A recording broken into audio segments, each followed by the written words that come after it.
નમસ્કાર મિત્રો, chapter number 11 standard 11 chemistry પી બ્લોકના તત્વ વિશે ભણતા હતા આપણે. એમાં ગ્રુપ નંબર 13 સમૂહ નંબર 13. હવે સમૂહ નંબર 13 ના રાસાયણિક ગુણધર્મો છેલ્લે ભણ્યા હતા. હવે આ સમૂહ 13 નું પહેલું તત્વ, આખો સમૂહ 13 જ બોરોન પરિવાર તરીકે ઓળખાય. હવે આ સમૂહ 13 નું પહેલું તત્વ બોરોન એના બાકીના જે તત્વ છે એની કરતા અમુક અલગ વર્તણૂક ધરાવે.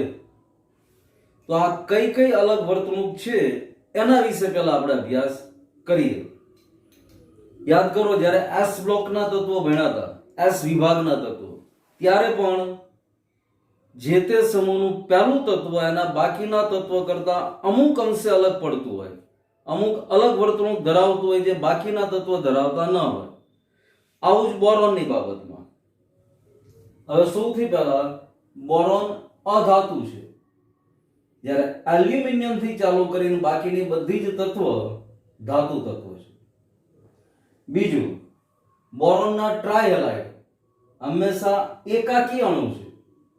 જ્યારે બાકીના ટ્રાયહેલાઇડ, એલ્યુમિનિયમનો ટ્રાયહેલાઇડ હોય, ગેલિયમનો હોય, એ કાં તો ડાયમર છે, મતલબ દ્વિઅણુ છે, અથવા બહુલક છે. યાદ કરવાની પહેલાનો પીરિયડ, એમાં એલ્યુમિનિયમ ક્લોરાઇડની ડાયમર તરીકેની અથવા દ્વિઅણુ તરીકેની રચના આપણે દોરી હતી. આવું બોરોન સિવાયના ટ્રાયહેલાઇડમાં, બોરોનના ટ્રાયહેલાઇડમાં એકાકી અણુ જ બને છે. જ્યારે બોરોન સિવાયના જેટલા તત્વો છે એ કાં તો ડાયમર અથવા બહુલક પોલિમર બનાવે. આગળ, જેવું ટ્રાયહેલાઇડ સાથે છે એવું જ હાઇડ્રાઇડ સંયોજનની બાબતમાં પણ છે.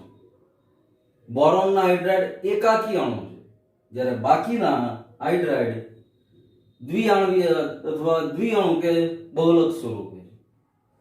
એની પછી જલીય માધ્યમમાં બોરોન સિવાયના અન્ય તત્વો MOH4- કે MH2O6+3 મતલબ ચતુષ્ફલકીય કે અષ્ટફલકીય તરીકે અસ્તિત્વ ધરાવે છે. જ્યારે બોરોનના જલીય માધ્યમમાં આ વસ્તુ જોવા મળતી નથી. ઉપરાંત બોરોન ટ્રાયફ્લોરાઇડ F3B એમોનિયા સાથે રિએક્ટ થઈ અને સંયોજન આપે. હવે F3B ની રચના 11મું ધોરણનું પહેલો ભાગ રાસાયણિક બંધનવાળા પાઠને યાદ કરો તો આની રચના જોશો ને તો બોરોનનું અષ્ટક પૂર્ણ નથી થતું. આમાં બોરોન અને ફ્લોરિન વચ્ચે સહસંયોજક બંધ બને છે પણ અષ્ટક પૂર્ણ નથી થતું. ફ્લોરિનનું થઈ જાય છે પણ બોરોનમાં અષ્ટક પૂર્ણ થવામાં ઇલેક્ટ્રોનની કમી રહે છે, ઇલેક્ટ્રોન બાકી રહે છે.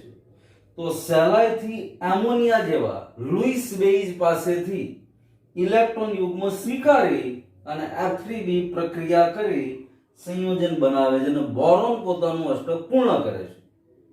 એટલે અહીંયા બોરોન F3B સંયોજન લુઈસ એસિડ તરીકે વર્ત્યું, જ્યારે એમોનિયા લુઈસ બેઇઝ છે. ઉપરાંત બોરોનમાં ડી કક્ષક ગેરહાજર છે. એના કારણે મહત્તમ સહસંયોજકતા 4 છે.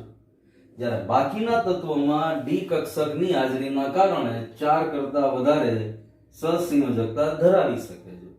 અહીંયા ડી કક્ષકની હાજરી એટલે ખાસ નોંધી લેવાનું, એલ્યુમિનિયમની રચના જોવો તો એલ્યુમિનિયમમાં દેખીતી રીતે ડી કક્ષક નહીં દેખાય, પણ જ્યારે એલ્યુમિનિયમ અલગ અલગ સંકીર્ણ સંયોજનો બનાવશે અથવા એલ્યુમિનિયમ બીજા સંયોજન બનાવશે તો બની શકે કે આના ઇલેક્ટ્રોન, સંયોજકતા કક્ષાના ઇલેક્ટ્રોન ડી કક્ષકમાં ટ્રાન્સફર થઈ જતા હોય. આવું બોરોનમાં નથી થતું. બાકી ગેલિયમ, ઇન્ડિયમ, થેલિયમ આ બધામાં ડી કક્ષક હાજર છે. એટલે બોરોનમાં ડી કક્ષકની ગેરહાજરી છે. એના કારણે સહસંયોજકતા +4 હોય છે. આ ઉપરાંત બોરોનના ઓક્સાઇડ કે બોરોનના હાઇડ્રોક્સાઇડ ઓલવેઝ એસિડિક ગુણધર્મ ધરાવે. જ્યારે એલ્યુમિનિયમ કે બીજા તત્વોના ઓક્સાઇડ કે હાઇડ્રોક્સાઇડ ઉભય ગુણધર્મી અથવા બેઝિક હોય છે. એલ્યુમિનિયમ માટે જો આના પહેલાના જ પીરિયડમાં આપણે એલ્યુમિનિયમની ઉભય ગુણધર્મી તરીકેની રાસાયણિક પ્રક્રિયાઓ જોઈ હતી. તો આ બોરોનની અનિયમિત વર્તણૂક અથવા પોતાના સમૂહના અન્ય તત્વોથી કાંઈક અલગપણું એ ટોપિક થયો. હવે આ બોરોનના અલગ અલગ સંયોજનો ભણવા છે કે જે આપણે પ્રેક્ટિકલ લાઈફમાં વ્યવહારિક જિંદગીમાં આ બધા જ ખૂબ ઉપયોગી છે. એમાંનું પહેલું બોરેક્સ, ઓર્થોબોરિક એસિડ અથવા બોરિક એસિડ, ડાયબોરેન, અને પછી એના ઉપયોગો જોશું.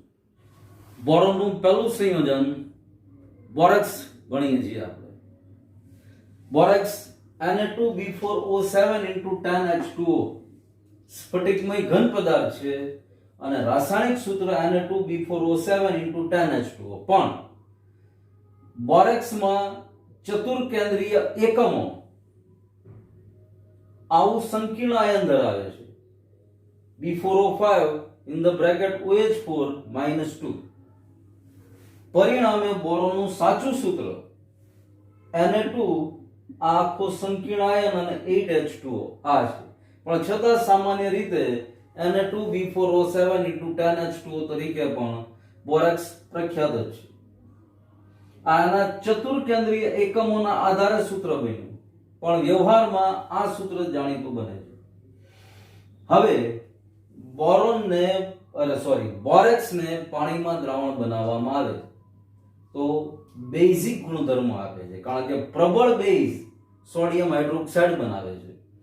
આ પ્રબળ બેઝની સાથોસાથ ખૂબ જ અગત્યનું બોરોનનું જ બીજું સંયોજન બોરિક એસિડ બનાવે છે. ઓર્થોબોરિક એસિડ અથવા બોરિક એસિડ, જેનો પણ આપણે વિસ્તારપૂર્વક અભ્યાસ કરવાનો છે. હવે બોરેક્સનો એક ખૂબ જ અગત્યનો ગુણધર્મ છે જે લેબોરેટરીની અંદર વપરાય છે એક ચોક્કસ પ્રકારની કસોટી કરવા માટે. આ કસોટીને બોરેક્સ મણકા કસોટી કહેવાય. મણકો એટલે પેલા મોતી કે એની જેવો દાણો હોય ને એ મણકો કહેવાય. પેલી માળા ફેરવતા હોય તેમાં એક મણકો એમ કરીને 108 મણકા હોય. પણ અહીંયા પારદર્શક મણકો બોરેક્સ બનાવે છે. કેવી રીતે બનાવે છે, આ કસોટી કેમ થાય, એની ચર્ચા કરીએ. હવે જો બોરેક્સને ગરમ કરવામાં આવે એટલે પાણીના 10 અણુ મુક્ત થઈ જાય, એકદમ પારદર્શક બની જાય. એને હજી વધારે ગરમ કરો એટલે લિક્વિડ, પારદર્શક લિક્વિડ જે સુકાઈ જતા આખું મણકા જેવું બની જાય, જે સોડિયમ મેટાબોરેટ છે. સોડિયમ મેટાબોરેટનું સૂત્ર NaBO2 છે અને સાથે સાથે બોરિક એનહાઇડ્રેટ છૂટું પડે છે. હવે આ જે મણકો બન્યો એ કેટલી બધી સંક્રાંતિ ધાતુના પરખ માટે વપરાય છે. આવી કસોટી પ્રેક્ટિકલી કરવા પણ મળશે લેબમાં. શું કરવાનું તો કે પ્લેટિનમનો વાયર લેવાનો, પ્લેટિનમનો તાર.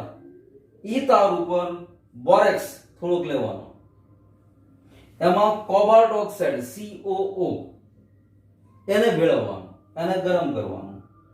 તો તરત જ થોડીક જ વારમાં જેમ બુન્સેન બર્નર ઉપર ગરમ થશે, આખો વાદળી રંગનો પારદર્શક મણકો પ્લેટિનમના વાયર ઉપર જોવા મળશે. જે અહીંયા સોડિયમ મેટાબોરેટ છે તો કોબાલ્ટ મેટાબોરેટ બની ગયો, જે કોબાલ્ટની કસોટી માટેની અગત્યની ટેસ્ટ બની જાય. એ સાબિત કરી દે કે ભાઈ આ કોબાલ્ટ સાથે જ પ્રક્રિયા થઈ છે બોરેક્સની, તો જ આવો વાદળી રંગનો મણકો મળે. તો આવી ઘણી સંક્રાંતિ ધાતુના પરખ માટે પણ આ કસોટી બોરેક્સ મણકા કસોટી વપરાય છે. ફરી એકવાર બોરેક્સને રિપીટ કરી દઈએ તો બોરેક્સનું પહેલા સૂત્ર Na2B4O7 into 10H2, પછી ચતુર્કેન્દ્રીય એકમો અને બોરેક્સનું સાચું રાસાયણિક બંધારણ અથવા સૂત્ર, પછી બોરેક્સની પાણી સાથે પ્રક્રિયાથી બેઝ દ્રાવણ બને છે, સાથે સાથે બોરિક એસિડ છૂટો પડે છે. અને ખાસ અગત્યની બાબત બોરેક્સ માટે સંક્રાંતિ ધાતુ અથવા બીજી અમુક ધાતુઓની પરખ માટે ખાસ બોરેક્સ મણકા કસોટી આપે છે. એ મણકો બનવાનું કારણ સૌથી પહેલા બોરેક્સની જ પ્રક્રિયા. ગરમ કરો, પાણીનો અણુ દૂર થશે, વધારે ગરમ કરો સોડિયમ મેટાબોરેટ મળશે, જે પારદર્શક મણકા જેવો પદાર્થ બની જાય છે. અને પરિણામે આ ગુણધર્મના કારણે જુદી જુદી સંક્રાંતિ ધાતુઓ આ કસોટી આપી શકે છે, જેનાથી કઈ ધાતુ જેની પરત થઈ શકે છે. તો આ બોરોનનું પહેલું સંયોજન બોરેક્સ વીણા. હવે બીજું અગત્યનું સંયોજન ઓર્થોબોરિક એસિડ અથવા બોરિક એસિડ. હવે ઓર્થોબોરિક એસિડ અથવા બોરિક એસિડ H3BO3 આ ઓર્થોબોરિક એસિડનું રાસાયણિક બંધારણ છે, જેને B(OH thrice આવી રીતે પણ લખાય છે. હવે સૌથી પહેલા ઓર્થોબોરિક એસિડની બનાવટ. હવે એક બનાવટ ઓલરેડી હમણાં જ આપણે બોરેક્સ વિશે ભણતા હતા એમાં જોઈ ગયા. બીજી બનાવટ બોરેક્સમાંથી, પણ બોરેક્સનું એસિડિક માધ્યમમાં બનાવેલું દ્રાવણ, અને પરિણામે સોડિયમ ક્લોરાઇડ છૂટો પડી 4 મોલ ઓફ બોરિક એસિડ અથવા 4 મોલ ઓર્થોબોરિક એસિડ ના આપે છે. હવે ઓર્થોબોરિક એસિડનું બંધારણ સ્તરીય બંધારણ છે અને ખૂબ ઇન્ટરેસ્ટિંગ છે. આનું સ્તરીય બંધારણ બરાબર માર્ક કરો. ઓર્થોબોરિક એસિડમાં બોરોન, ઓક્સિજન, હાઇડ્રોજન એની વચ્ચે સહસંયોજક બંધ જ છે, પણ એક બોરોનનો ઓર્થોબોરિક એસિડનો અણુ બીજા ઓર્થોબોરિક એસિડના અણુની સાથે H બંધ, હાઇડ્રોજન બંધ બનાવે છે. આમાં જે ત્રુટક રેખા દર્શાવી છે, ડોટેડ લાઈન બતાવી છે, એ હાઇડ્રોજન બંધ દર્શાવે છે. આ બંધારણ દોરવાની 5-7 વાર પ્રેક્ટિસ કરવાની છે. આ સીધે સીધું ઇઝીલી દોરી નહીં શકાય. 4-5 વાર પ્રેક્ટિસ કર્યા પછી આવડશે, પણ ધ્યાન રાખવાનું છે કે એક ઓર્થોબોરિક એસિડ H3BO3 અને H બંધ બતાવે ત્યાં આગળ ત્રુટક રેખા. હવે બીજા આના ગુણધર્મો જુઓ તો ઓર્થોબોરિક એસિડ મોનોબેઝિક એસિડ છે, ઉપરાંત નિર્બળ એસિડ છે. પોતાની પાસે પ્રોટોનીય ગુણધર્મ નથી, એટલા માટે શું કરે તો કે હાઇડ્રોક્સાઇડ પાસેથી ઇલેક્ટ્રોન સ્વીકારી લુઈસ એસિડ તરીકેનો ગુણધર્મ આપે. બોરિક એસિડ અથવા ઓર્થોબોરિક એસિડને ગરમ કરો એટલે પાણીનો અણુ છૂટો પડે, એટલે બને HBO2 મેટાબોરિક એસિડ. હવે આ મેટાબોરિક એસિડને ફરીવાર પાછું ગરમ કરીએ ત્યારે બોરિક ઓક્સાઇડ અથવા બોરિક એનહાઇડ્રાઇડ બને, જેમાં પાણીનો અણુ છૂટો પડે છે. હવે આ પ્રક્રિયા અહીંથી જુઓ તો બેલેન્સ નથી લાગતી, પણ ખરેખર 2 મોલ મેટાબોરિક એસિડ ના વપરાય. એ પ્રક્રિયા મેં અહીંયા લખી છે.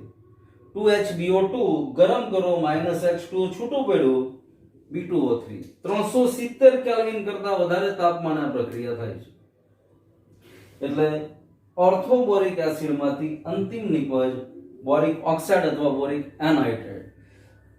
1 મોલ પાણીનો દૂર કરો તો મેટાબોરિક એસિડ. આ બધા પદાર્થો કોઈને કોઈ રીતે વ્યવહારમાં ઉપયોગી છે, બીજા કેમિકલ્સ બનાવવામાં પણ ઉપયોગી છે. ઓર્થોબોરિક એસિડ ખુદ જીવાણુ રક્ષક એન્ટીસેપ્ટિક તરીકે કામ આપે છે એસિડ. સમજો, બોલીએ છે બોરિક એસિડ અથવા ઓર્થોબોરિક એસિડ, પણ એન્ટીસેપ્ટિક તરીકેનો ગુણધર્મ પણ આ એસિડ હોવા છતાં એનામાં રહેલો છે. એનો ઉપયોગ થઈ ગયો. પણ આ બોરોનનું બીજું સંયોજન બોરિક એસિડ અથવા ઓર્થોબોરિક એસિડ. હવે બોરોનનું ત્રીજું સંયોજન ડાયબોરેન અથવા B2H6 એના વિશે આપણે જોઈએ છે. પણ એની પહેલા આ ઓર્થોબોરિક એસિડનું બંધારણ જ્યાં સુધી બરાબર જોયા વગર દોરતા ન આવડે ત્યાં સુધી ડાયબોરેન ઉપર જવાનું નહીં. ત્યાં સુધી ડાયબોરેન ભણવું નથી. પહેલા આ બંધારણને 4-5 વાર, જેટલી વાર જોયા વગર દોરતા ન આવડે એટલી વાર પહેલા લખી દો. જોયા વગર દોરતા આવડી જાય પછી 2 વાર દોરવાનું, પછી આગળ ડાયબોરેનમાં જવાનું. તો બોરિક એસિડ પછી ડાયબોરેન. ડાયબોરેનનું બંધારણ સૂત્ર B2H6 છે.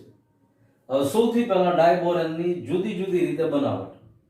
તો સૌથી પહેલા જો boron trifluoride, lithium aluminium hydride, B2H6, lithium fluoride અને એલ્યુમિનિયમ ફ્લોરાઇડ. હવે એક વસ્તુ બરાબર નોટિંગ કરવાની, એલ્યુમિનિયમ પણ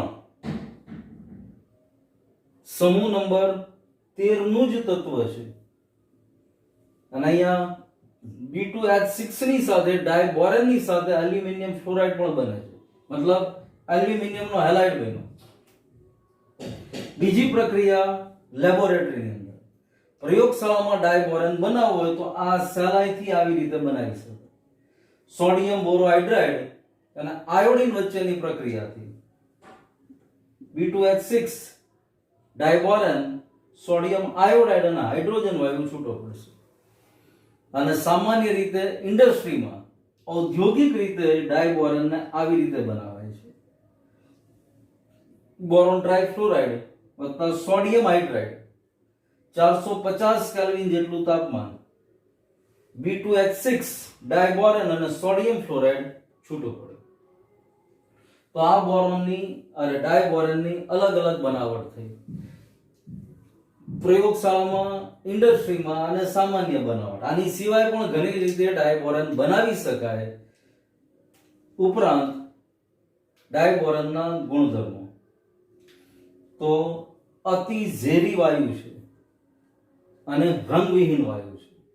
180 કેલ્વિન ઉત્કલન બિંદુ છે, બોઇલિંગ પોઈન્ટ 180 કેલ્વિન છે. હવાના સંપર્કમાં આવતા ઝડપથી સળગી ઉઠે અને ખૂબ જ ઉર્જા છૂટી પડે. પ્રક્રિયા આપી છે નીચે, ડાયબોરેન વત્તા હવા મતલબ હવાનો ઓક્સિજન, પરિણામે B2O3 વત્તા પાણી 3H2O અને ખૂબ જ પ્રમાણમાં ઉર્જા છૂટી પડે. આવી જ રીતે H2O ની અંદર જળ વિભાજન પામી બોરિક એસિડ બનાવે. આ બોરિક એસિડની પણ એક બનાવટ થઈ ગઈ, પણ B2H6 વત્તા 3H2O H3BO3 વત્તા હાઇડ્રોજન વાયુ છૂટો પડે. તેમજ લુઈસ બેઇઝ સાથે ખંડન પ્રક્રિયા કરી બોરોન યોગશીલ નિપજ આપે છે, જે અહીંયા નીચે છે. B2H6 ડાયબોરેન વત્તા કાર્બન મોનોક્સાઇડ 2BH3 યોગશીલ નિપજ. તો આ ડાયબોરેનની વાત થઈ. હવે હજી આ જ ડાયબોરેનની અંદર જ આગળ સ્ટડી કરીએ ડાયબોરેનનું રાસાયણિક બંધારણ કેવી રીતનું છે અને ડાયબોરેનમાંથી અકાર્બનિક બેન્ઝીન, જેને બોરેઝીન તરીકે ઓળખાય છે, એ કેવી રીતે બને છે. કાર્બનિક બેન્ઝીન વિશે તો આપણે જાણીએ છીએ, પણ અકાર્બનિક બેન્ઝીન તરીકે પ્રખ્યાત છે એવો બોરેઝીન ડાયબોરેનમાંથી કેવી રીતે બને અને ડાયબોરેનનું બંધારણ કેવું છે એ હવે આના પછી જોઈએ છે. હવે ડાયબોરેનમાં જ આગળ ડાયબોરેનમાંથી બોરેઝીન અથવા અકાર્બનિક બેન્ઝીન, બોરેઝીન કેવી રીતે બને એની આ પ્રક્રિયા છે. B2H6 ડાયબોરેન પ્લસ એમોનિયા સાથે પ્રક્રિયા કરી પહેલા આવો સંકીર્ણ બનાવે, જેને ગરમ કરતા બોરેઝીન અને 12 mole of hydrogen gas, 12 mole hydrogen વાયુના છૂટા પડે. આ બોરેઝીન છે, જેમાં NH અને BH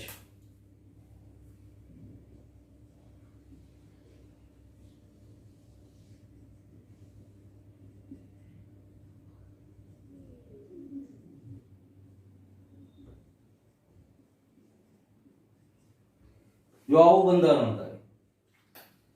હવે અહીંયા B3N3H6 B3N3 અને બધાની સાથે એક હાઇડ્રોજન પરમાણુ જોડાયેલો છે. હવે આની વચ્ચે double bond, single bond, double bond, single, double, single. હવે બેન્ઝીન જેવી રચનાના કારણે આ અકાર્બનિક બેન્ઝીન તરીકે ઓળખાય છે. બેન્ઝીનમાં C6H6 એક કાર્બન બીજા કાર્બન વચ્ચે એકાંતરે double bond single bond, double bond single bond, એમ અહીંયા NH અને BH વચ્ચે ડબલ બોન્ડ સિંગલ બોન્ડ. તો આ બોરેઝીન અથવા અકાર્બનિક બેન્ઝીન છે. આ બોરેઝિનનું આણ્વીય સૂત્ર, આ બોરેઝિનનું બંધારણીય સૂત્ર. તો બોરેઝિન જેવા અકાર્બનિક બેન્ઝીનની બનાવટમાં ડાયબોરેન વપરાય છે. આ મહત્વનો ગુણધર્મ ડાયબોરેન માટે છે. હવે ડાયબોરેનનું બંધારણ. હવે આ બંધારણ પણ ખૂબ જ જાણવા જેવું અને થોડીક પ્રેક્ટિસ કરીને દોર્યા જેવું છે. જેમ હમણાં જ આપણે બોરિક એસિડનું બંધારણ ભણ્યા, એની જેમ આ બંધારણને પણ દોરવાની પ્રેક્ટિસ કરવાની. બોરેઝિનના બંધારણ બહુ ઈઝીલી દોરાઈ જશે, બેન્ઝીન મગજમાં યાદ હોય જ, એની જેમ આ સહેલાઈથી દોરાઈ જશે, પણ આ પ્રેક્ટિસ માંગી રહેશે. બોરોન, ડાયબોરેન ની અંદર બોરોન હાઇડ્રોજન વચ્ચે કેટલા ડિગ્રીનો ખૂણો, કેટલા બંધ લંબાઈ, આ બધું ધ્યાનમાં રાખવાનું. હવે આ ડાયબોરેનનું બંધારણ છે. બે રીતે બંધારણ દર્શાવ્યું છે. આમાંનો એ આકૃતિ છે, તો આ બી આકૃતિ છે. હવે આમાં કેવી રીતે બંધારણ છે તો કે બરાબર જુઓ, છેડે રહેલા 4 હાઇડ્રોજન પરમાણુ અને 2 બોરોન પરમાણુ એક જ સમતલમાં છે. આ 2 બોરોન પરમાણુ અને છેડાના 4 આ હાઇડ્રોજન પરમાણુ 1 2 3 અને 4. જો બરાબર સમજજો, પહેલો, બીજો, ત્રીજો અને ચોથો, આ 4 હાઇડ્રોજન પરમાણુ અને 2 બોરોનના પરમાણુ એક જ સમતલમાં છે. આ સમતલની ઉપર અને નીચે એક એક હાઇડ્રોજન પરમાણુ છે. આ આખું સમતલ થયું.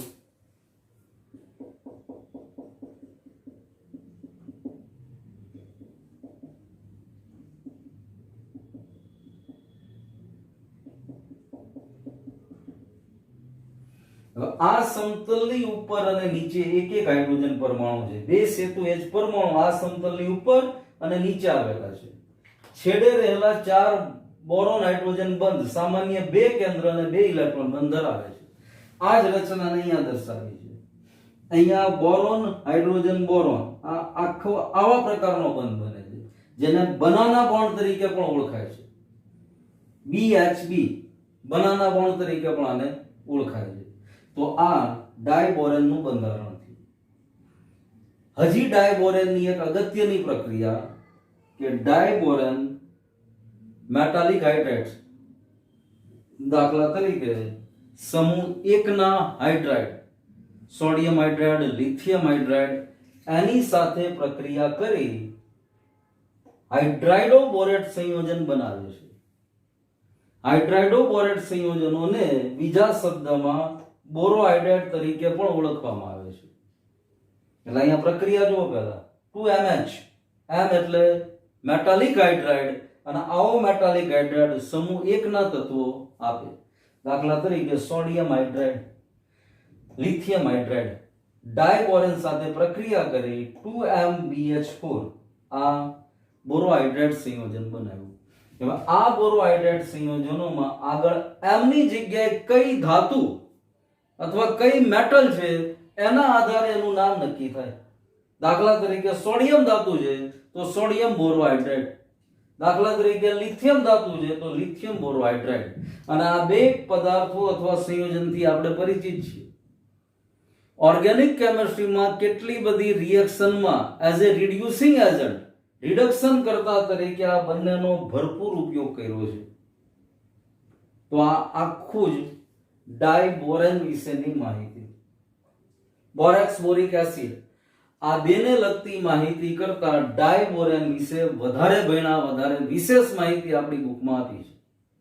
ડાયબોરેનની અલગ અલગ રીતે બનાવટ, ઇન્ડસ્ટ્રીમાં બનાવટ, પ્રયોગશાળામાં બનાવટ, ડાયબોરેનનું બંધારણ, ડાયબોરેનમાંથી બનતો અકાર્બનિક બેન્ઝીન, ડાયબોરેનમાંથી બનતો બોરોહાઇડ્રેટ સંયોજન વગેરે.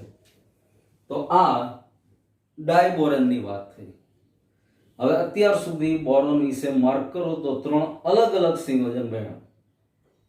સૌથી પહેલું બોરોનનું સંયોજન બોરેક્સ, જેમાં અગત્યની બાબત બોરેક્સ મણકા કસોટી. બીજું બોરિક એસિડ અથવા ઓર્થોબોરિક એસિડ, જેમાં ઓર્થોબોરિક એસિડનું બંધારણ અને લુઈસ એસિડ તરીકેનો એસિડ છે, મોનોબેઝિક એસિડ છે. પછી ડાયબોરેન આપણી સામે છે. હવે સમૂહ 13માં ખાસ કરીને બોરોન અને એલ્યુમિનિયમ આ બેયના સંયોજનો આપણા વ્યવહારમાં, આપણી ડે ટુ ડે લાઈફમાં ખૂબ જ ઉપયોગી છે. હવે કયા કયા ક્ષેત્રોમાં ઉપયોગી છે, કેવી રીતે ઉપયોગી છે, અને અહીંયા બોર્ડ ઉપર નથી લખતો. એ બહુ સિમ્પલ સરળ વસ્તુ છે, વાંચો તો પણ યાદ રહી જશે. એટલે આપણે એની થોડીક ચર્ચા કરીએ છીએ. હવે ઉપયોગોની વાત કરીએ તો બોરોન સખત અધાતુ છે, ઉપરાંત ઘનતા નીચી છે. એટલે આ બોરોનનો ઉપયોગ ઘણી બધી જગ્યાએ વ્યવહારમાં થઈ શકે છે. દાખલા તરીકે બુલેટ પ્રૂફ જાકેટ બનાવવામાં બોરોનનો ઉપયોગ થાય.